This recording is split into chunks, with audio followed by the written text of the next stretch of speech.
Imagine this. You're sitting in a crowded cafe, sipping on your overpriced caramel macchiato, and what do you see? A sea of faces, all perfectly illuminated by the glow of their smartphones.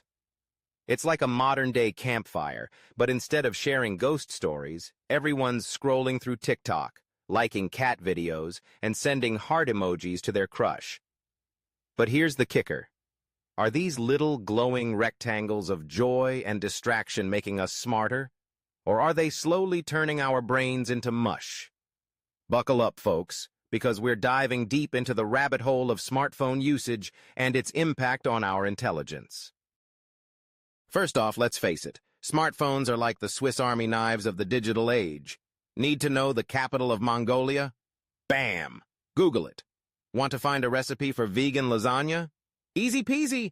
Need to remember your best friend's birthday? Just set a reminder. They've got all the answers, all the time, and they fit right in your pocket. It's like having a personal assistant who never sleeps, never complains, and is always ready to serve up knowledge. But here's the twist. When we have all this information at our fingertips, do we actually bother to remember anything? Think about it. Back in the day, we had to memorize phone numbers, birthdays, and even the lyrics to our favorite songs.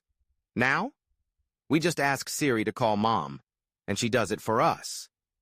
It's like we've outsourced our memory to a tiny robot that lives in our pocket. But here's the problem. When we stop using our brains to remember things, do we start losing our ability to think critically? Are we, in essence, swapping out our brain power for convenience? Let's not forget about the social aspect of smartphones. They've turned us into a generation of digital communicators. We can text, tweet, and snap our way through life. But when was the last time you had a deep, meaningful conversation with someone face to face? There's something to be said for the art of conversation, the back-and-forth banter, the eye contact, the awkward silences that lead to genuine connection. But instead, we've become masters of the thumbs-up emoji, communicating in a language of abbreviations and GIFs.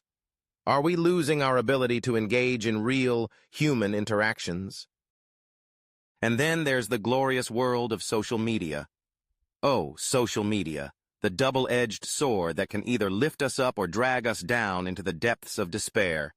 On one hand, it's a fantastic platform for sharing ideas, connecting with like-minded individuals, and even launching social movements.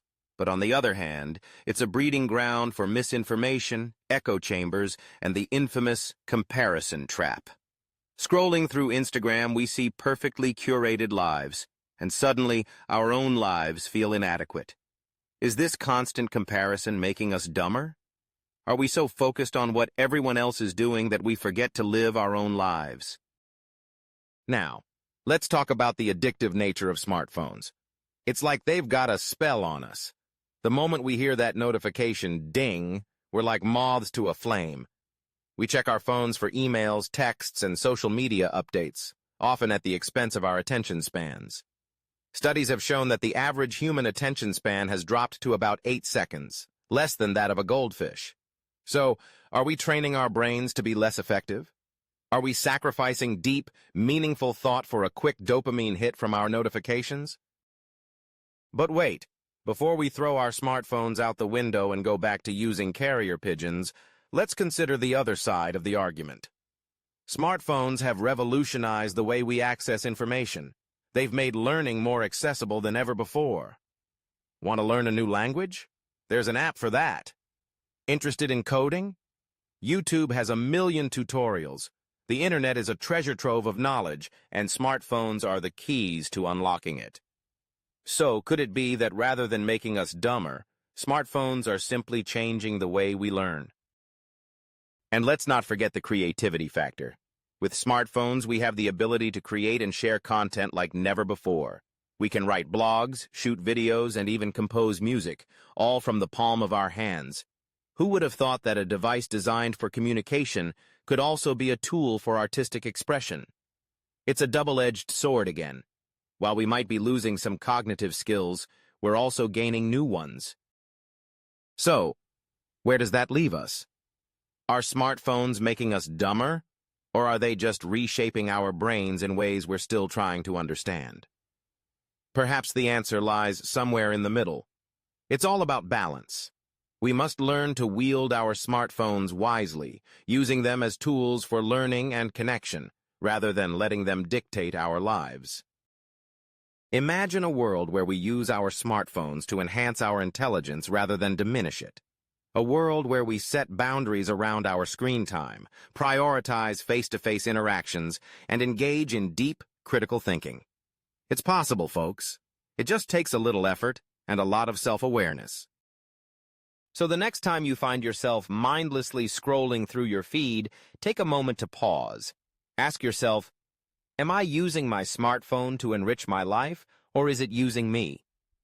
Because at the end of the day, it's not about the device in our hands. It's about how we choose to use it. Let's make a conscious effort to embrace the power of our smartphones while keeping our brains active and engaged. After all, we're all in this together, trying to navigate the wild, wonderful world of technology one swipe at a time. Thanks for watching. Subscribe for more informative content.